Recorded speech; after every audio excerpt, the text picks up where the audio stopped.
She did. You were prepared on that. Yes, I definitely did. It's one of the most fun parts. All right. Well, it's 12:35. I'm going to get us started. So welcome, everyone, to the Clinical Consultation Network. You're here for our fourth Tuesday feature, NAD feature. So glad you could be here with us. And we have a great guest today in Margaret Newbury Jones. She's going to talk to us about a really important topic called regulation in caveman brains, an accessible approach. And I am so anxious to hear about this, Margaret. So thank you so much for being here with us today. We'll get to your introduction in just a moment. But before that, let me talk about what's upcoming here on CCN. On January 31st, we have Melissa Smith-Fletcher from Empower, Tennessee, talking about disability housing resources. I don't know if this is a problem up in Canada, but housing is a huge problem here in Tennessee and in other states here in the United States. And so we're happy to have her on here to talk to us a little bit more about housing resources. On February 7th, we have one of our state employees, Adrian O'Brien, who is going to talk about resources for adults not currently in services. This is such an important topic because we have a lot of people, we have probably in excess of 100,000 people with disabilities in the state of Tennessee, and only about 20,000 of those folks are actually in services. So there are a lot of people who are out there without services, so he's going to talk to us about resources for those folks who are not currently in services. Great topic. And then on February 14th, I won't be with you, but Michelle Bagby, who do we have as my fill-in on that date, Babs? It'll be me and Michelle.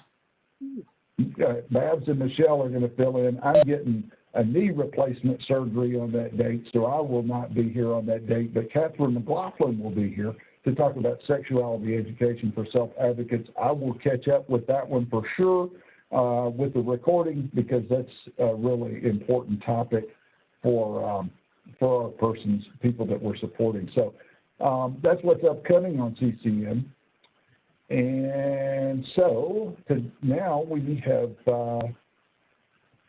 done, well, let's do our introductions.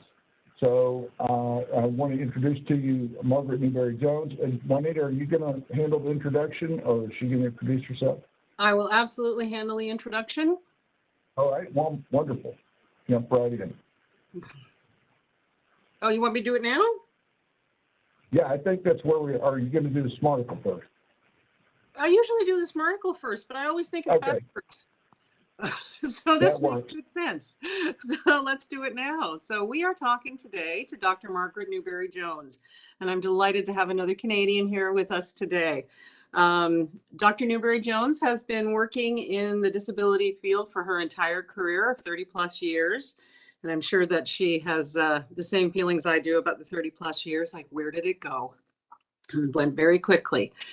So Margaret is the owner and operator of Shade Consulting and Counseling based in Winnipeg, Canada. And we have her linked to her site on the PowerPoint further down if you're interested in more information. Margaret provides individual counseling, team consultations, training workshops, and whatever else she can think of. She works exclusively with folks with IDD, including those living with FASD. So that's fetal alcohol spectrum disorder, with autism, mental illness, and those who have experienced trauma and their families and support teams. Margaret loves to work with folks with complex needs and their teams. Being compassionately curious comes naturally to her, and she has worked as a special education teacher in the public system for 15 years. Since then, she's been providing sexuality education and counseling, which is another one of her incredible specialties and where I first heard Margaret speak. So we will welcome Margaret shortly after I get SMARTicle.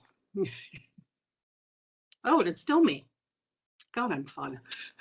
You are so lucky today.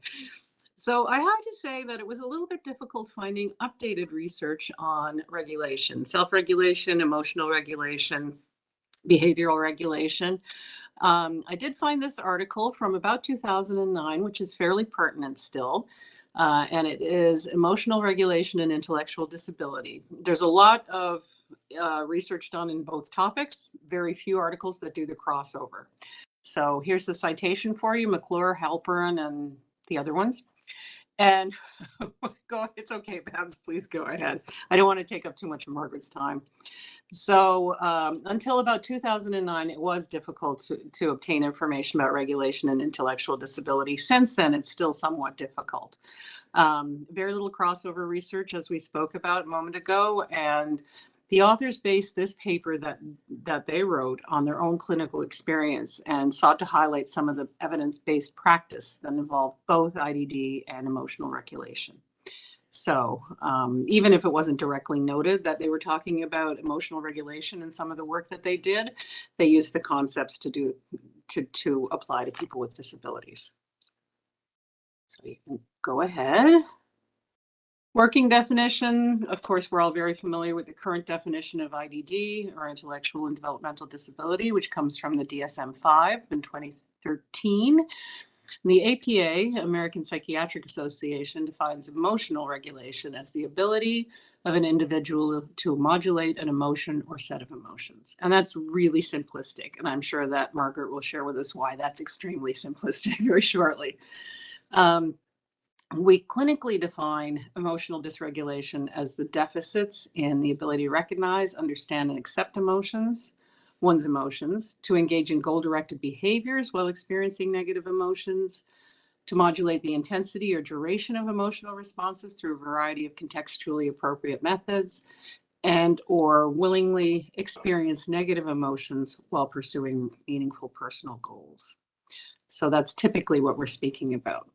People with IDD, what we know is people with IDD can discriminate between pleasant and unpleasant emotions with very little difference in the general population's ability, between that and the general population's ability to do that.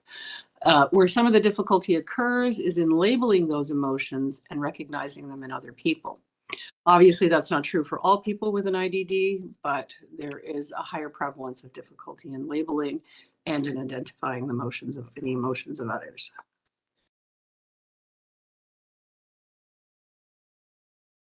And that's a really, really lovely slide again.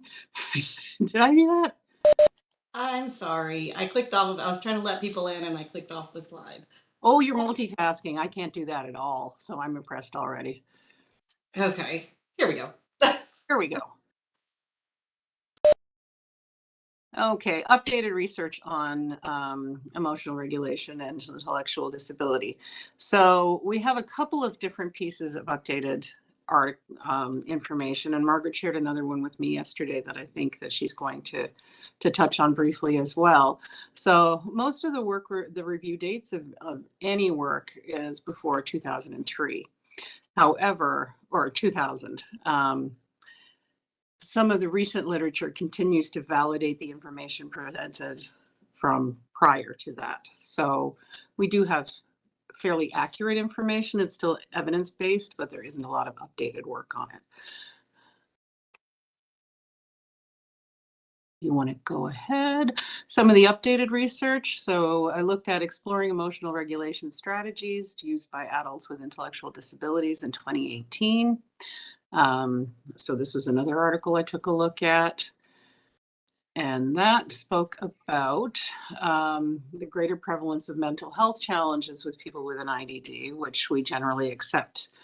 And what we also know from the authors of the updated article, there's still little work being done to investigate emotional regulation strategies for people who have an IDD.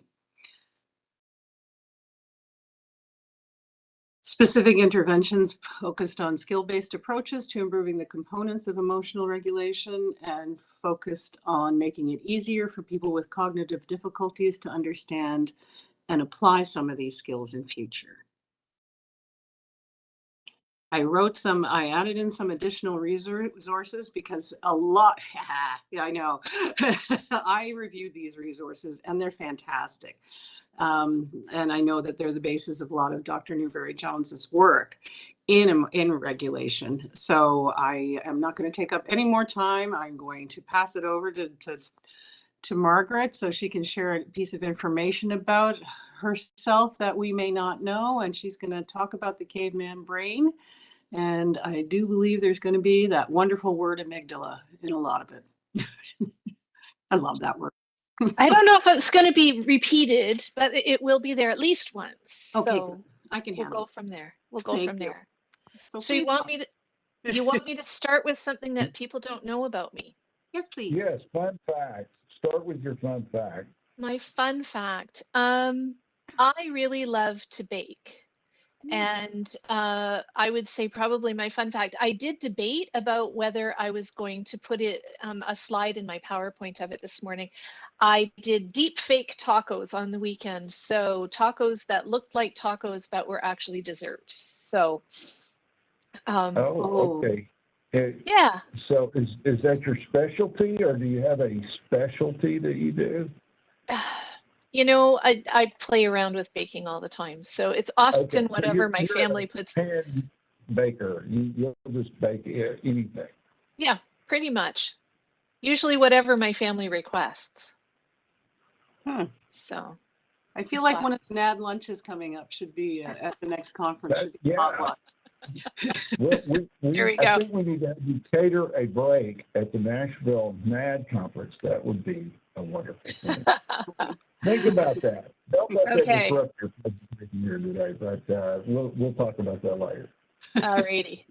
So I'm going to share my PowerPoint. Give me 1 second here, and then we can get started.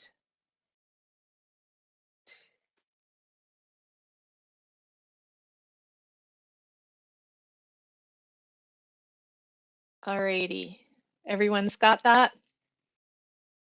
Perfect. Okay. I do want to start this morning, morning, it's afternoon for me, with a short land acknowledgement, because I'm joining you today as a settler from ancestral lands, Treaty 1 territory, which are the traditional territories of the Anishinaabe, the Innuwak, the Anishinaabe, Dakota, and Dene people, and on the homeland of the Red River Métis Nation. These people have walked and been stewards of these lands for millennia before us. And I also always like to acknowledge the disproportionate number of the people from these nations who, due to the actions of the settlers, are now in need of the services that we might offer. So Juanita's already done a quick introduction of me, and I'm going to follow through with just a little bit. If you would like, it would be fantastic if people wanted to pop into the chat where they're who they are and what your role or your roles are. That would be interesting for other folks to know. And apologies if I'm looking to the side a little bit. I have a really weird location of my camera and my notes are a little bit off this way. Margaret, I also want to encourage the audience to put that information in. Absolutely. Questions along the way. Stop periodically, and Babs will ask you a few of the questions that people may have entered into the chat box. So I just want to encourage our audience to do that as you're going through the presentation. Absolutely. Please do. And you don't have to agree with everything I say. I always say that as well. So you're also allowed to challenge me on things. I'm in Winnipeg, Manitoba, which for those of you who aren't familiar with Canadian geography is just above North Dakota and Minnesota. And for decades before that, I lived in British Columbia on the west coast of Canada, and I still continue to do most of my work in BC remotely. So, as Juanita said, my background is varied. The common denominator that has gone through my my professional career is that I have always worked in the disability community. So I'm just putting this up here. I don't think there's going to be anything that is a potentially triggering moment, but I do want to tell people that I'm not mincing words as I speak today. But I also wanted to add very quickly that you're going to hear me talk about children and teens using both identity first language and person first language. Identity first means you talk about an autistic child. Person first means you talk about a child with autism. And there are folks who like both, and I ask my clients about it and they use their language. So you're going to hear me use both quite interchangeably. I'm old enough, some of the rest of you may be as well, to remember when people first language became the norm, and it was within the IDD field when folks with IDD started to self-advocate and demand that communities and professionals call them something other than the retarded or the handicapped, but rather recognize that they are people first. What you're not going to hear me use is labels like differently abled, diverse abilities, or handy capable. That one really pushes my buttons. I personally don't know. I don't think those are helpful for anyone, although I do know folks who prefer them. So I've adapted this slide, and I'm just going to keep hitting until it's all on there, from a workshop I did with a bunch of education assistants, and it fits here for us as well. So when you're watching these words come in, are some of them making you cringe? Are some of them so far out there that you would just never do them? So there's one, the very last one, that I want you to grab onto and hold on to for dear life. And it's this one, co-regulator. We place a lot of expectation and demands on folks with IDD when we ask them to be calm and regulated pretty much all the time. When they aren't, we describe it as challenging behavior. What we fail to acknowledge is that this behavior isn't challenging them at all. It challenges and upsets those around them. So I want to spend our time today talking about regulation and dysregulation. Why might it happen? How to explain it to folks, and what we can do to help. Whether you're a family member, a direct support professional, or another professional in some role, we all have a role to play. So to understand regulation and dysregulation, we need to understand the brain to some degree. Despite my many courses in brain science, I stink at remembering all of the exact pieces of the brain and what they all do. I look it up almost every time. But that's okay, because I don't need to know them all to any great degree to understand the basics of how our brains work in regard to regulation. And neither do my clients. They do need to understand a bit of what's going on, though, and I've come up with this way to discuss and explain regulation to them, courtesy of Dan Siegel, as Juanita put up some of his stuff. And he has even shorter clips of the hand model of the brain than the one that Juanita put up there. So if you want to look at one for like 2 minutes, you can find it. There's a lot of them online somewhere. And so we're looking at Dan Siegel and his concept of the hand model of the brain and flipping your lid. I also really like his work on windows of tolerance, which I use with some folks, but not all of them. The other website that you might want to check out for some amazing stuff online, and I don't have it in my slides, is Beacon House, which is based in the UK. And Beacon House has some absolutely spectacular free resources that you can find online around regulation and kids, particularly, and youth. So first, I have some clients who would say to me, Margaret, this is a sexist term when we talk about cavemen. And so I want to acknowledge that first, that it's a sexist term, but so I allow my clients to decide whether they want to use caveman, cavewoman, or cave person. But for caveman, I thought you used this specifically because I'm the host of this show, so. Sorry, not so much, Bruce, but but I do acknowledge that it is a bit of a sexist term, and I decide together with my clients what I want to do. So Dan Siegel, for those of you who may not know Dan Siegel, he's quite well known. He's a psychiatrist, and he's given us the hand model of the brain.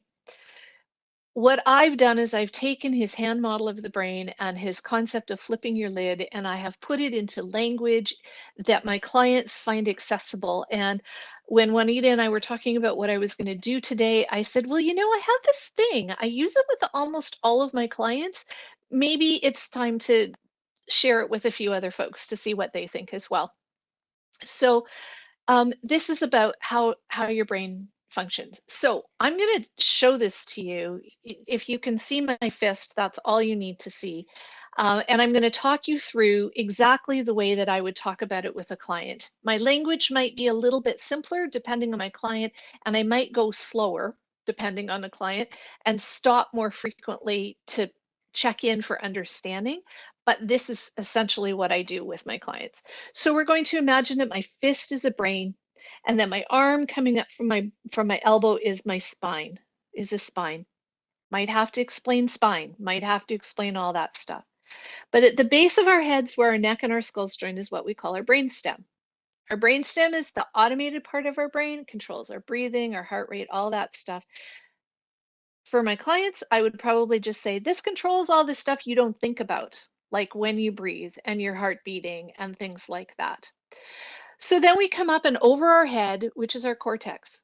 Told you, we're not talking about all the specific parts of the brain, just the bits and pieces here. So is our cortex. Our cortex is what we call our thinking brain. It's the part of your brain that you're using to engage in this learning. It's the part of our brain that we use when we're calm and regulated.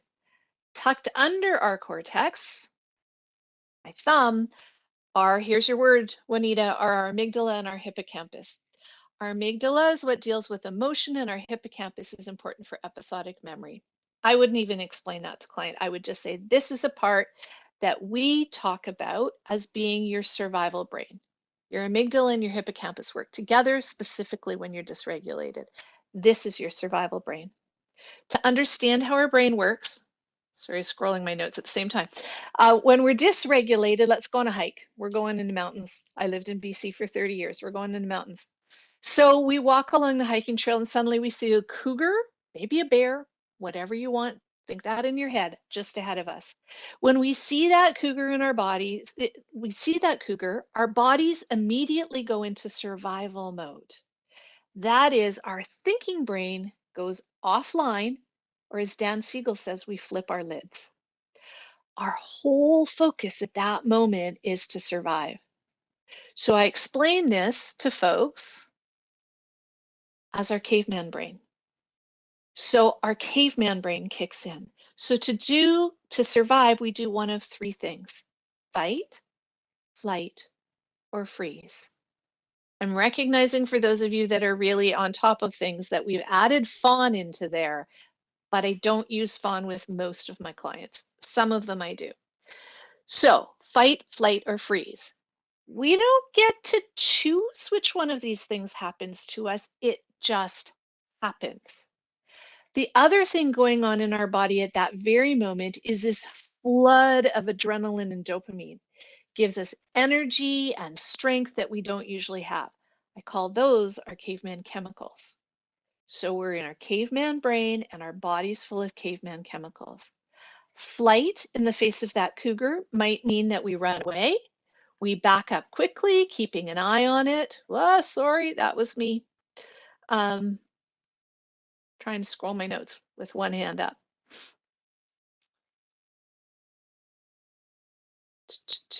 We might back up quickly, keeping an eye on it, but we leave the situation. Perhaps we can get away and then we run as fast as we can back to our car or somewhere where there's other people around.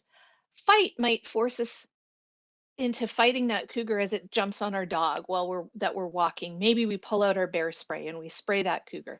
We're stronger and we're faster than we've ever been before.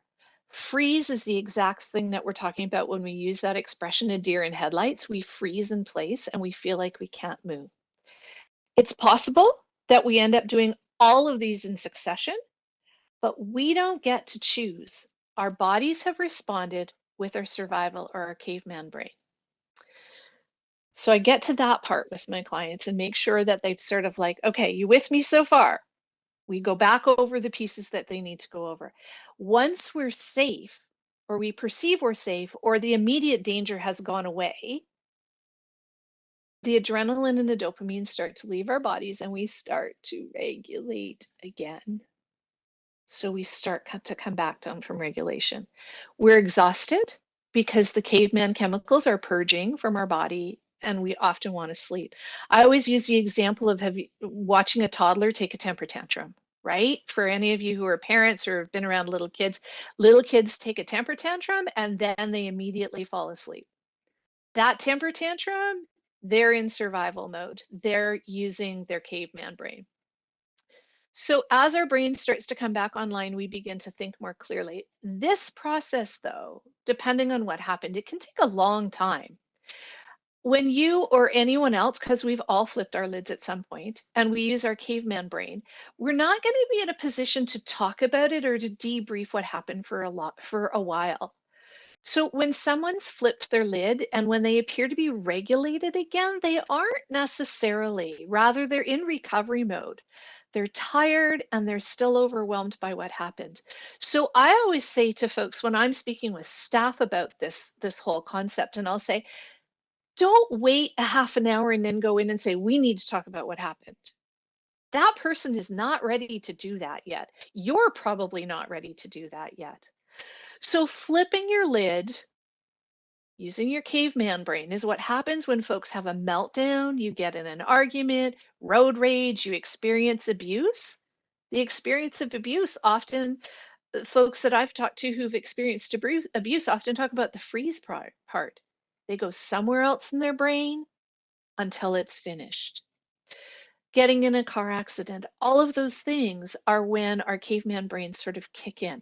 It's not just about what we might all agree are like obvious survival situations like the cougar, but rather when something more mundane happens and we're unable to cope. That's when we flip our lid or become dysregulated. So understanding this function of the brain is really important in making sure that when someone becomes dysregulated, including us, we know what's going on. And I have to say, I was working with a kiddo yesterday, a teen, who we've been working a lot on emotions and we've been working a lot on regulation and flipped brains.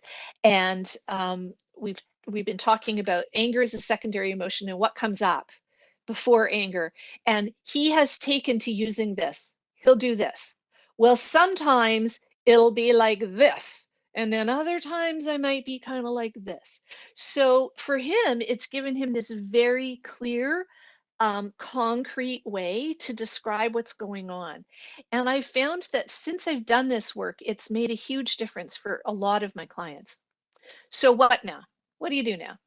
So now you know more about your brain and regulation. So what does that mean for you? And what does that mean for the clients that you're working with? I think the next piece we need to think about is that much, if not all, of the dysregulation comes from trauma and triggers of traumatic stress. Hey, Margaret, before you continue, Yeah, let me just go. review what you just showed, because that was a tool that you use with your clients, if I understood correctly. Absolutely. This is a way of describing your emotional state at any given point in time. And so, and review that again just for a second, just so I'm sure I understood completely. So what we talk about is that when they're regulated, so when they're in my office usually or online with me and they're regulated and they're using their thinking brains. So our thinking brains are here. And so we know that is our cortex, right? So we talk about your thumb as being your survival brain or your caveman brain. And so when you're dysregulated, so when something bad happens, and usually with a client, I can have a particular example, right? When X happens to you, you flip your lid. So why is that? So you go into survival brain, caveman brain, all of that stuff. You flip your lid. And I've got an example later on. I have a very specific example that I'll share with you later. But so then they flip their lid. And so the piece that's important for them to understand, and the other part about this, Bruce, that's really important, and I talk about it, is that the people around them need to understand this. So this isn't just for my clients. This is making sure that whoever's supporting them, whether it's family, whether it's paid support workers, that other people understand that this isn't something that people do on purpose. And the reason that I sort of came to this with clients is because staff, particularly when I'm working with adults, staff make assumptions that clients do this on purpose, that they become dysregulated on purpose. And they don't really, they're just dysregulated, right? Like how we might all get dysregulated. Does that make sense? Yes. It Okay. makes perfect sense, and I love the analogy because I'm constantly looking for new tools about how to communicate these concepts to people. That is such a great tool that you use there, I think, to communicate how the brain works and how Awesome. you flip your head occasionally. So, very good stuff. Thank you. You're very welcome.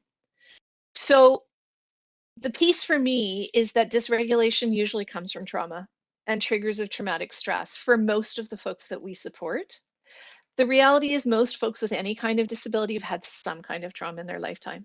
There are people who would argue that by virtue of even having a disability, you've experienced trauma. So dysregulation often comes from untreated, unrecognized lifetime trauma. Folks with disabilities commonly exhibit signs of symptoms of traumatic stress that get labeled as challenging behavior. I'm going to talk more about that in a second.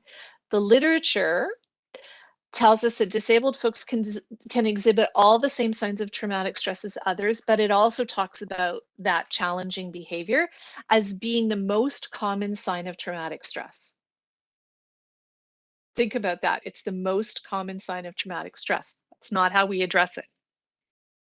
Folks we support might even find the experiences that we might sort of view as being an everyday part of your life as being traumatic, such as like losing a beloved support worker. They might find that traumatic.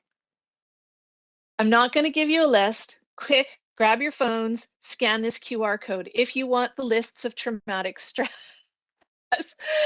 Uh, it's on my website, but if you go on my website, it's buried back behind some other stuff. So if you want the list of symptoms of traumatic stress that include all the DSM stuff, but as well as things from literature around folks with disability, you should be able to pull it up off there. Okay, everyone got it? I saw Bruce pull out his phone. So everybody got it? Who wants it? I mean, It honestly, if you worked don't, perfectly. I'm shocked that I was able to do that, but I was able right? to get to the website. So excellent. Okay, perfect.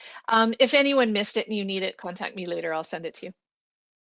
So we often label things we see in folks with IDD as being just behavior.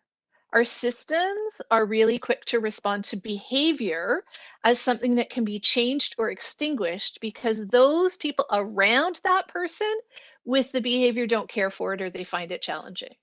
So I always talk about it as a game of whack-a-mole. So we address the behavior rather than addressing the underlying reason for the behavior, which, if it's traumatic stress, is never going to be remediated by behavioral solutions. All behavior is communication. I'm sure many of you have heard that over and over again. So I always say we need to be compassionately curious. So one of the things that I want us to consider is that when folks have experienced long-term trauma, say in childhood and repeatedly, and I have to tell you, my caseload is full of folks like that, they often develop complex PTSD. It's not in the DSM, it's in the ICD, the International Classification of Disorders, but it's not in the DSM. Childhood trauma results in the wiring of the brain, rewiring of the brain. So this is the piece that's important. It's not just that we see the rewiring, but when someone is constantly hypervigilant or experiencing flashbacks, being just a little bit dysregulated becomes their norm. That is, they're always just a little bit dysregulated. So I bet you can all think of someone that you know who's always a little bit dysregulated. So what happens though is we roll that little bit of dysregulation into their personality. We say, "Oh, that's just Dawn. They're always like that. They're always a little grumpy. They're always a bit hypervigilant. That's just Dawn." Instead of recognizing that they're always just a little bit dysregulated, and we do it because we've never known them to be anything else. So here's my challenge. What if we don't accept that someone needs to be dysregulated all the time, but that we can work with them to learn about regulation and safety because someone who's dysregulated just a little bit doesn't feel safe? So the first thing we have to do is recognize that not only do we assume this dysregulation is who they are, so do they. That feeling of being a bit dysregulated is normal for them too. So when I first really recognized this and started working on it with a client who's experienced almost every kind of trauma you can think of in their lifetime, in one of those small, tiny little moments of feeling fully safe and regulated, and I did a check-in with them and I said, "So we know that you're safe and you're feeling really calm and regulated. What does that feel like in your body?" And their response was, "It's wrong. It's wrong because my body is always just a little bit dysregulated." So for them, what was really, in my opinion, real safety for them was really unsafe. So it means that we have to be prepared that when someone is finally starting to feel safe and more regulated, what happens is they create chaos and dysregulation because that takes them back to their normal. So I use that word chaos, and I don't necessarily mean like chaos, but they create things that take them back to that feeling of just a little bit of dysregulation. I bet you can all think about someone that you thought was doing so much better. You've been working with them for a long time and they were doing so much better, and then the bottom falls out. I think what we have to consider is that they're not attention seeking by the bottom falling out. They're attention needing, and that they're probably trying to get back to their feeling of normal, even if that isn't what we would define as full regulation. Does that make sense to folks? I'm seeing Juanita nod her head. Well, Yeah, I think it does I'm because marveling at the fact at how often you may hear things and learn things, but it takes one person to say something in the way that just drops, and all of a sudden it opens up in a different way, and I'm appreciating what you're saying. It's doing that for me.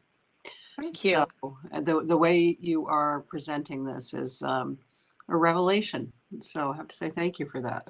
You're very I welcome. think what's unique about the way you're describing it, though, is that because a lot of times I think we think the person likes the chaos, but Mhm. maybe not considering the fact that they also don't feel as, their normal self if they're not experiencing a little bit of emotional dysregulation to go along with that chaos. That's a unique wrinkle, I think, the way you're describing it from the way I previously thought about it, because I've certainly seen that phenomenon. When things are going well, it's like, oh, this is abnormal. but it was giving more agency to the person in creating chaos than it was in basically trying to get them to a internal state that Yep. matches that. Yeah. Yeah. And what I found when I talk to clients about this, I've talked with a number of them about this now, and they will say to me, "Oh yeah, yeah, that totally makes sense." I'll say to them, "So, you just always feel a little off," and we can see that with folks when they're just for folks who maybe are always just a little hyper vigilant, right? Always just a little watching. Folks who are always just a little uneasy when people come into their space or something like that. And that's that state of just being a little bit dysregulated. And because they don't know what full safety feels like, it feels it feels unsafe for them.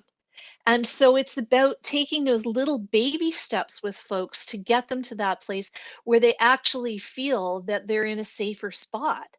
And so my client that I mentioned there, who said that it just felt wrong, um, the piece for me that was really gobsmacking was that when we were talking about the place that they felt the safest was never a spot that I would have ever picked. I would have ever picked as being safe, and it was a hospital.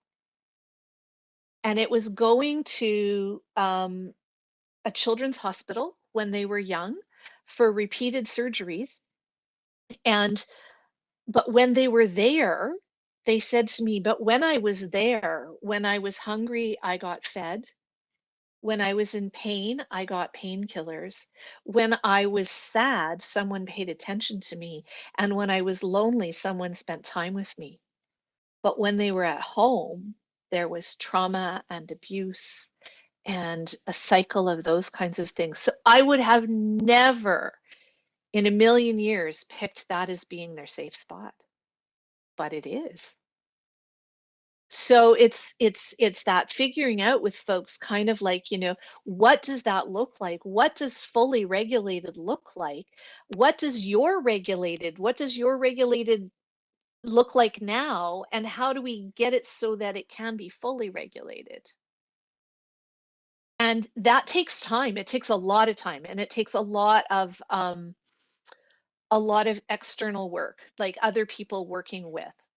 So I want to go on and talk about this for just a minute. So what's our role? So this is obviously a full day workshop. Our chat today is just a little taster. But the biggest thing that we can help do with folks who are dysregulated, whether that's folks that we support, whether that's our kids, whether that's our partners, is to help them develop some strategies and resources. So resources can be anything that works to help someone be more regulated. Many of us, or the folks we support, have some already, and we just don't recognize them. It could be music. It could be playing a video game. Yeah, video games can be regulating. Going for a walk, any number of those different things. There's not a right or wrong, but here's the hook. For someone to become for something to become a resource that can be accessible to someone when they're dysregulated, they have to practice it when they're regulated. We all have to do this. It doesn't mean that you're going to be like, so today is our regulation practice day. Yeah, that's not going to work. But you're going to do like a few minutes, a few times a day. And you're not going to send that person off to practice it by themselves, and you're not going to only do it in your therapeutic office if you're in that kind of a relationship with them. You're going to do it with them repeatedly, but you're going to do it with them. You're not going to say you need to go practice. That's co-regulation. So some folks will eventually be able to regulate on your own, but many of the folks that I support, and I suspect probably you support, are always going to need others to co-regulate with them. And we need to not get our knickers in a knot about that. We need to not say, well, you got to be able to do this by yourself. Because the reality is maybe they're never going to be able to do it by themselves. That's what we get paid to do, right? So they might always need someone to co-regulate with them, or at bare minimum, they might need someone to direct them to that resource for them to use. Now, So, Margaret, I might yeah. ask just here, contrasting that, because I was referring back to your first slide where you put up all those different other terms for how you might relate to a person with disability. One of the ones I keyed on was controller, as an example.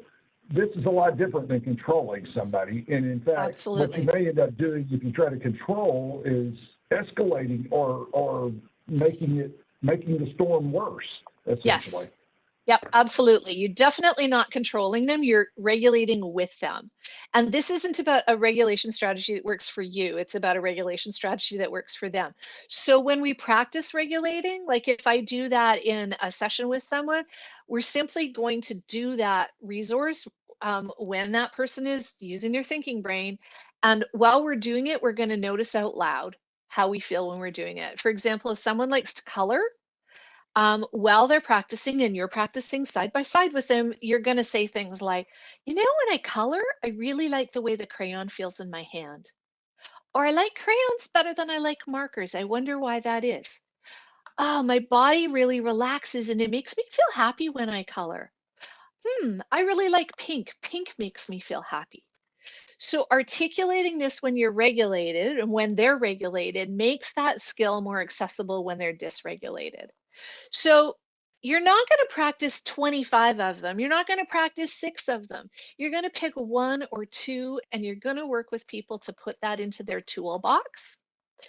And then when they've got those in their toolbox, you're going to come back to them and you're going to add another one in. And you're going to keep going until they've got enough that they have some options when they're dysregulated. So the other thing that I'm going to suggest is that those resources need to be in a treasure box, a toolbox, whatever, like a physical thing somewhere in their house, and it stays in the same spot. It doesn't move around the house so that they can find them anytime.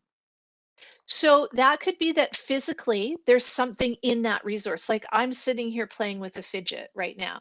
So maybe that fidget is in their box. Maybe they have more than one, but there's always one in their box. Um, and if something in their toolbox is like, I'm gonna jumping on the trampoline is regulating for me, you're not obviously putting a trampoline in their box, but you're going to put a picture in that box of the trampoline or of them on their trampoline or whatever.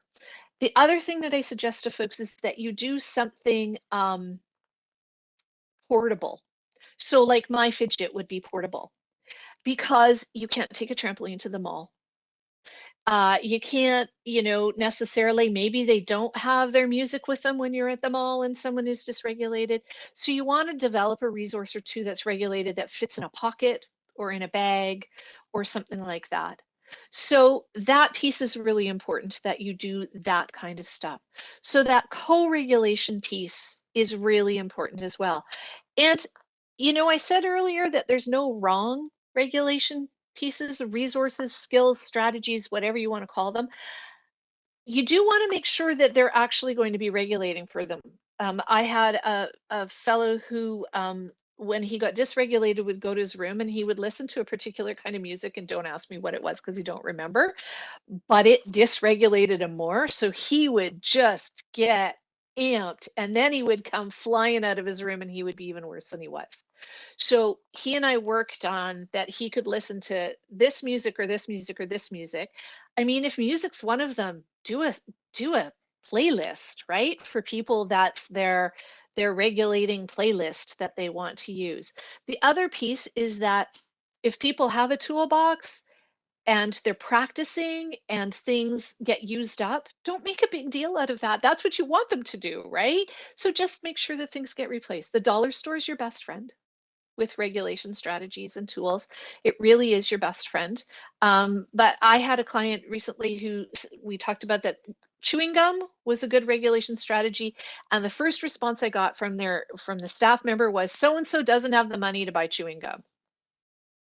And I just went, like, seriously? And I said, so you need to figure that out. Right? Okay. So there's your taster, hot and heavy. I know that I always make sure that the other pieces that the folks I support have someone else who supports them, who knows about the caveman brain and who can support them using that language. Sometimes, like I said, I can just use my hand. This is hard work. It's so worth it though.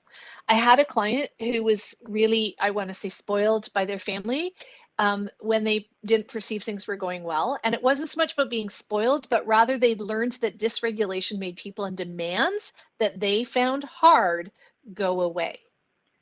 So learning about the caveman brain for this client was a game changer. They had a great caregiver, learned it with them, and the amount of dysregulation for that client has decreased to almost nothing. And when they are dysregulated, they go find their box and they do something in their box to help them with regulation. So it does and it can work with time and a lot of effort. And I tell my clients, this isn't simple work. This is work that's worth it though. So Yeah. I'm game for questions or thoughts. I'm going to stop sharing my screen and let you folks. I want to encourage people again, if you have questions, put them in the chat box. While we're waiting on that, I did have a couple of things I wanted to go back to just for a second, because you used the term attention needing versus attention seeking. And I thought that was an interesting distinction you're making there. Can you explain a little bit more about that?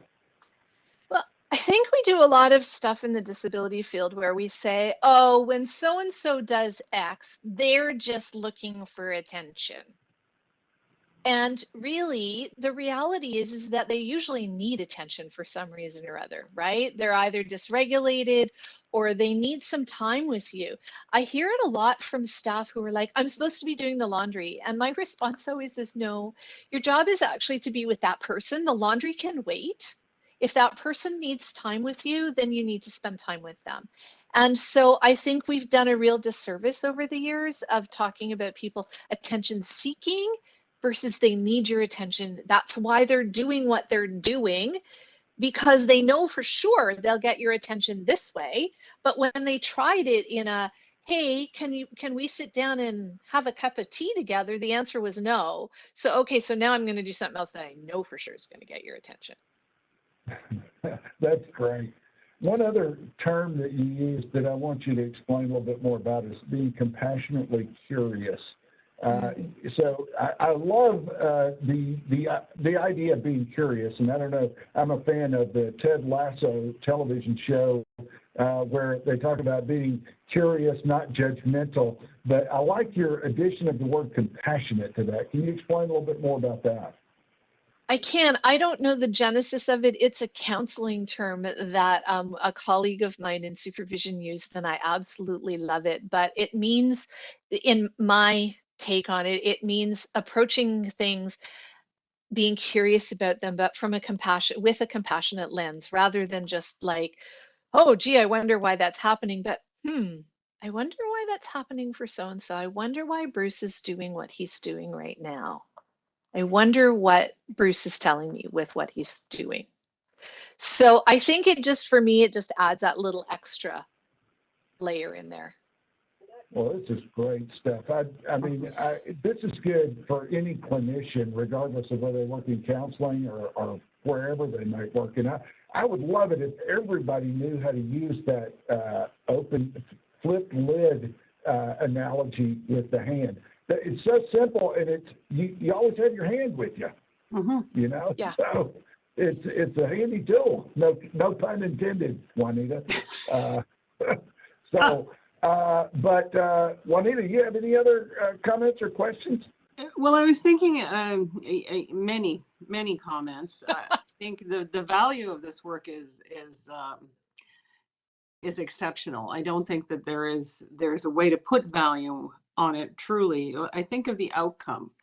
You know, you're supporting a person who now has this toolbox and can go to it and work somewhat independently now to regulate, to self-regulate, which now the value of that for identity and confidence and who am I now? Somebody saw me as chaos and attention seeking before, but I now see myself as, you know, this, and I know I can do this, and I have these tools and these abilities. Yeah. And I think of what that might be able to transfer to a direct support professional, to have these tools and these concepts, even the changing from attention seeking to attention needing. And if they could see the end result of all of this work and what life would look like for the person they support, because I don't doubt that they care. I don't doubt for a second that they want to do the best job that they possibly can and that they care about the person that they're supporting. And if they could see the outcome of it, the investment would mean so much more. Mm-hmm. And the laundry would all of a sudden not be the priority. And I have such hope. Well, it's interesting, Juanita, because the particular client that I just gave that short story about, they were at risk of losing a caregiver of 17 years when they came to me. Yeah. And rather, we renegotiated that relationship by the client doing the work with the caregiver. Right.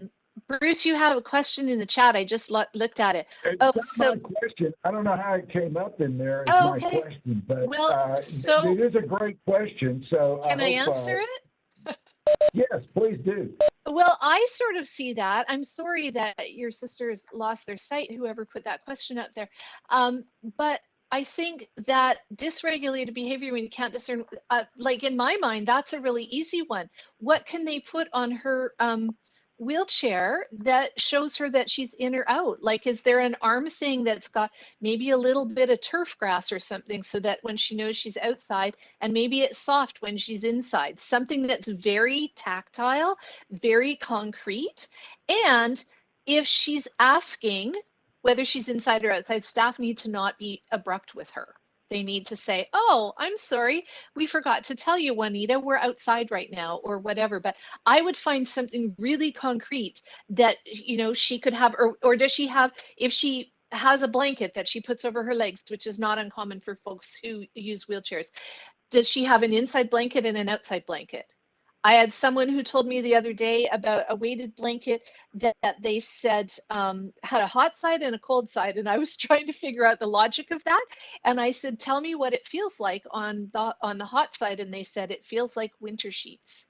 And I said, what does it feel like on the other side? And they said, summer sheets. And I was like, flannel and cotton is probably the difference. Mm-hmm. So I hope that that's just something to think about, because I know that we're at time. And folks have work to get back to. Thank you so much for having me. Time, but it is time. And, you know, you've proven what I've always known, that there's a lot we can learn from people who are north of the border there. You really have given us a lot of very, very good stuff today. I appreciate you so much, Margaret, for coming on today. Appreciate, of course, my co-host, Juanita St. Croix, and also Babs Tierna, who produces these episodes as well. Babs. And so thank you so much for being here today, Margaret. Thank you all for being here. Of course, we do this every Tuesday at 12:30, so feel free to join us anytime, Margaret. Well, we'd love to have you join us for any of our presentations, as well as the rest of our audience. Thank you, folks. See you again next time. Thank you, everyone. Bye.